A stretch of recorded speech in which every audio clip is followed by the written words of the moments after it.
आज हम बीए का 12वीं कक्षा का छठा चैप्टर और दूसरा लेक्चर पढ़ने जा रहे हैं, जिसके अंदर आज पढ़ना है हमको महत्व के बारे में। उसके महत्व कौन कौन से थे उसके बारे में देखेंगे। तो महत्व के अंदर डायरेक्ट हम देखें तो पहला पॉइंट दिया कार्यक्षम में वृद्धि।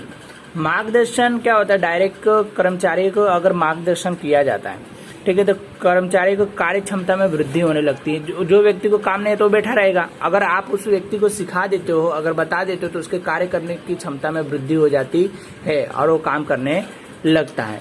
ठीक है। दूसरा पॉइंट है कार्य क्षमता का विश्लेषण करना। मतलब कि इसके अंदर क्या दिया देखे के बाद, तो मार्गदर्शन द्वारा कर्मचारी को कार्य का विश्लेषण किया जाता है, उनके कार्य का मूल्यांकन किया जाता है, मार्गदर्शन के अनुसार हुए या नहीं हुए, कितना मात्रा में कार्य हुआ हो जाए, मतलब उनका मूल्यांकन, उनकी जांच करना। जो आपने काम बताया वो व्यक्ति ने काम किया तो सही किया कि गलत किया, कितना सही किया है, उसके बारे में जो खराब हुआ है उसके बारे में सुधरवाओ, उसको बताओ कि ये नहीं कार्य इस तरह से किया, कितना लेट किया है, इसको स्पीड से कैसे कर सकते हो, उसके बारे में उनको बताना चाहिए। कर्मचारियों को प्रोत्साहन, कर्मचारियों को प्रोत्साहन दिया, समय समय पर कर्मचारियों को प्रोत्साहन, शाबाशी दी जाए, बोनस दिया जाए, फंड दिया जाए, अगर चाहे उनके स्वास्थ्य के लिए कुछ ख्याल दे तो वो क्या होता है कि कर्मचारी को काम करने में भी और अच्छी तरह इच्छा होती है। ठीक है। चौथा पॉइंट है प्रभावशाली आयोजन। मतलब पहले से हमको क्या प्रभावशाली आयोजन करना है, किस तरह से व्यवसायिक काम में सभी कर्मचारियों को का आयोजन किसी एक व्यक्ति द्वारा संभव नहीं है। आयोजन करने के लिए अधिकारियों की सहायता की सहायक आवश्यक जानकारी एकत्रित करके आयोजन का निर्माण करता है। आयोजन द्वारा निर्धारित किए गए लक्ष्यों को प्राप्ति के लिए कार्य मार्गदर्शन दिया जाता है। मतलब प्रभावशाली आयोजन करना पड़ेगा कि कर्मचारी को कौन सा कर्मचारी कहाँ, किस प्रकार, कैसे, कितने समय में काम करेगा, इसका पहले से आयोजन करना पड़ता है और इस आयोजन के कारण ही मार्गदर्शन सरल बन सकता है।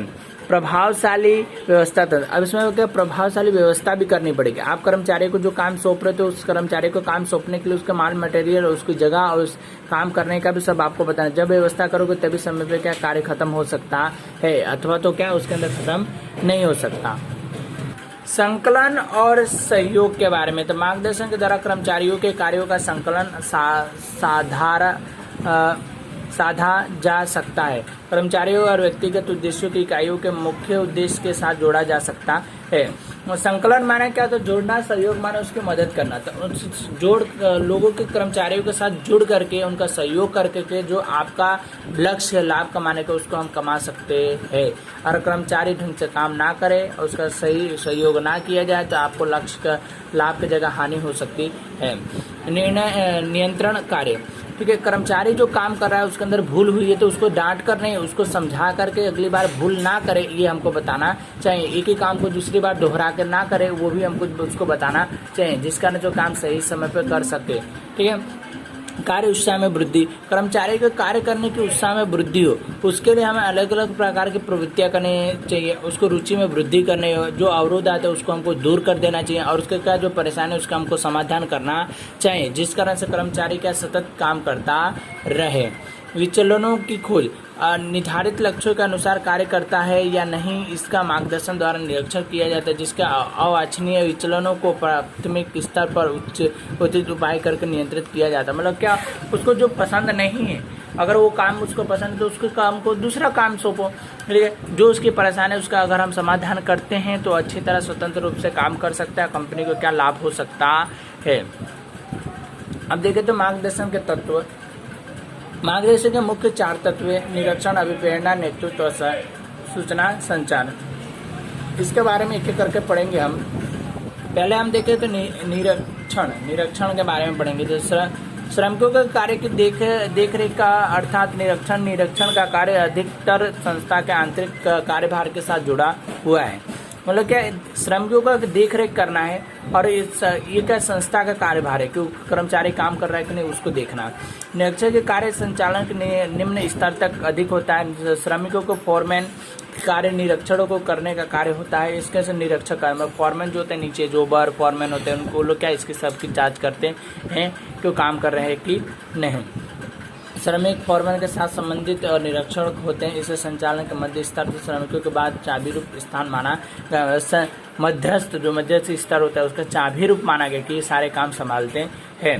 फिर निरक्षर अर्थात शॉर्ट में बोला गया यहाँ पे अधीनस्थों को सौंपे गए कार्यों को उनकी दी गई सूचनाओं के आदेश के अनुसार उचित रूप से अमलीकरण कर रहा है या नहीं, उसका प्रभाव डालना। मतलब कि जो कार्य ऊपर से सौंपा गया है, ठीक है, तो नीचे के लोग काम वो कर रहे हैं कि नहीं, उसके बारे को निरीक्षण के रूप में क्या गिना जाता है। ठीक है, और डायरेक्ट उसका हम अर्थ पढ़ते हैं कि उसके अर्थ क्या है, उसके बारे में देखें तो सरल अर्थ में कहा जा सकता है कि श्रमिकों के देख रेख करना अर्थात निरीक्षण होता है। मतलब कि सरल अर्थ में क्या दिया है, श्रमिकों की देख रेख करना मतलब क्या निरीक्षण के रूप में क्या गिना जाता है। ठीक है, R.C. डेविस के अनुसार है, वो शास्त्री थे, उन्होंने कहा निरीक्षक ऐसा कार्य जिसके द्वारा आयोजन और सूचनाओं के अनुसार कार्य हो सके, इसके विश्वास प्राप्त होता है। मतलब कि कार्य क्या सही तरह से सही समय पर कर दिया जाए, उसको निरीक्षण के रूप में गिना जाता है। तो क्या है कि इसमें विश्वसनीयता होती है, आयोजन सूचना जो होता है उसके ऊपर विश्वास रख के कार्य किया जाता नहीं। और निरीक्षक के कौन कौन से कार्य हैं उसके बारे में देखते, कार्यों का आयोजन करना और कार्यों में आते अवरोधों को दूर करना, ये क्या निरीक्षक का काम होता है। कार्य समय पर पूरा हुआ कि नहीं उसकी देख रेख करना होता है। कर्मचारियों के कार्य की सतत देख रेख करके जिस समय और श्रम का बचत हो, मतलब समय कम लगे, श्रम की भी बचत होनी चाहिए, इस प्रकार से कम समय में अधिक काम हो जाए। कर्मचारी व्यक्तिगत उद्देश्यों समग्र इकाइयों की उत्पादकता को उद्देश्य के साथ जोड़ने का कार्य निरीक्षण है। मतलब कितना उत्पादन किया गया है उसको जोड़ने का कार्य किए गए। कर्मचारियों का कार्यक्षम वृद्धि, इसके लिए अभिप्रेरणा और प्रोत्साहन, मतलब उनको अभिप्रेरणा, उनको सिखाना और उनकी क्या वृद्धि करना। ठीक है, कर्मचारियों की सामूहिक भावनाओं, कर्मचारी की कार्य क्षमता में वृद्धि, इसके लिए अभिप्रेरणा और प्रोत्साहन प्रदान किया जाता है। ठीक है, कर्मचारियों के समूह भावना बनाए रखना, मतलब कि उसकी जो समूह भावना है उसको क्या बनाए रखने का कार्य किया जाए। सूचना संचार शीघ्रता से कार्य किया करता है, मतलब सूचना जितनी जल्दी हो सकते उतना कार्य करता है। इकाई में आने वाली नवीन टेक्नोलॉजी का उपयोग विशेष मार्गदर्शन देता है। नई नई जो टेक्नोलॉजी है तो उसके बारे में सिखाना लोगों को है। उसके कर्मचारी का अनुशासन की भावनाओं को बनाए रखना, मतलब अनुशासन, समय पे आए समय पे जाए, ये सारा। ठीक है, निरीक्षण नियंत्रण नहीं करता परंतु देखभाल करता, मतलब नियंत्रण नहीं करता, रोक टोक नहीं करता, देखभाल करता है, कर्मचारी काम करें। निरीक्षण का कार्य के मित्र और दार्शनिक और मार्गदर्शन दे, वो क्या है, निरीक्षक एक कर्मचारियों के साथ मित्रता के तरह भावनाओं के साथ रहता है और समय समय पर सिखाता है कि काम करे। अब आगे देखिए तो अभिप्रेरणा के इंग्लिश में मोटिवेशन बोलते हैं, मतलब किसी को आपको सिखाना, कोई उदास हो, मतलब कोई इंसान मतलब कुछ करना ही नहीं चाहता, डिप्रेशन में, तो आप उसको मोटिवेशन करके और काम करने की और लगाते, उसको क्या अभिप्रेरणा के रूप में कहा जाता है। तब अभिप्रेरणा अर्थात व्यक्ति के अंदर एक ऐसे तत्व का जो व्यक्ति कोई कार्य करने के लिए प्रोत्साहन करता हो, कार्य करने की इच्छा, कार्य करने की क्षमता के बीच अंतर होता है। कर्मचारी कार्य करने की इच्छा हो लेकिन वो कार्य करने की क्षमता ना रखता हो तो संचालक के उद्देश्य प्राप्त नहीं हो सकता है। उत्पादन प्रक्रिया के साथ जुड़े हुए सभी साधनों का मानव के एक साथ साधन के उत्पादन संभव बना है। मानव जीवन साधन है, उसमें से विशेष शक्ति कार्यभुज और जिसकी कार्य प्रेरणा का आवश्यक होता है। अभिप्रेरणा विस्तृत विचार है जहाँ पे कर्मचारी कार्य करते हैं, जहाँ अभिप्रेरणा का कार्य आवश्यक होता है और इसके अभिप्रेरणा का प्रेरक मौलिक और अमौलिक प्रोत्साहन सुविधा स्पष्ट न हुए आवश्यकताओं का समावेश किया जाता है।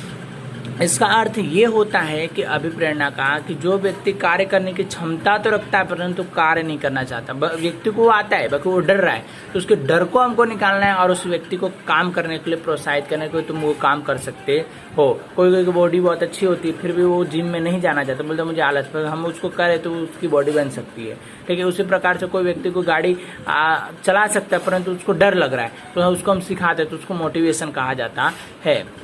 अर्थ में समझे तो कर्मचारियों के अधिक कार्य करने की प्रेरणा जागरूक करना और उसके महत्तम कार्य संतोष के उपलब्ध करवाना अर्थात अभिप्रेरणा होता है। मतलब उनके जो कर्मचारी हैं उनको जागरूक करना है कि भाई, मतलब वो जागरूक मतलब कि क्या वो काम कर सकते, बोलते नहीं मुझसे नहीं होगा, तो ऐसे कर्मचारियों को जागरूक करके सिखा करके और काम करवाना है।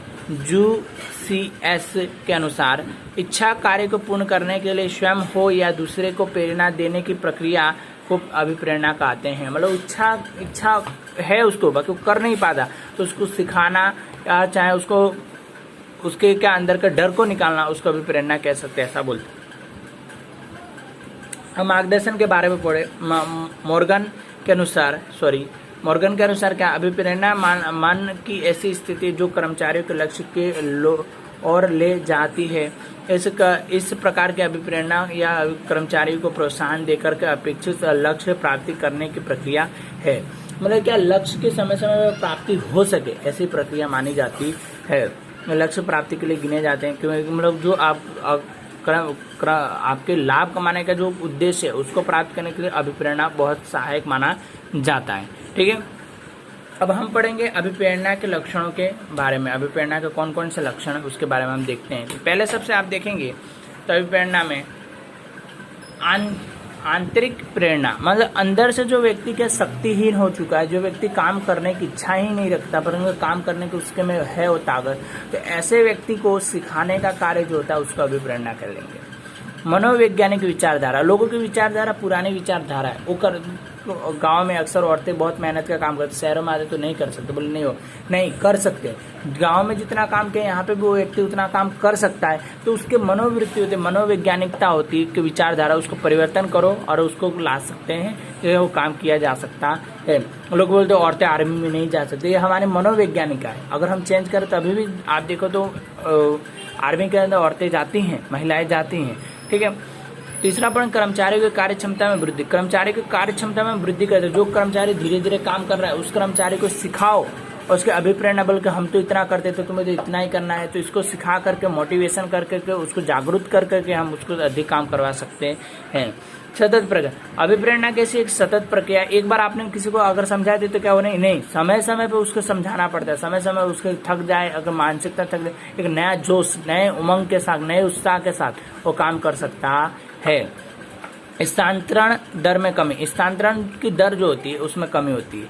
मतलब कि क्या होता है, अभिप्रेरणा देगा, कर्मचारी को नहीं आता, कुछ नहीं करता, तभी वो कंपनी छोड़ के जाता है। अगर उसको आप समझाते हो, सिखाते हो, ओके, उत्साह में उसकी वृद्धि करते हो, तो कर्मचारी कभी छोड़कर जाएगा नहीं और क्या काम करेगा। स्थानांतरण दर में कमी हो सकती है।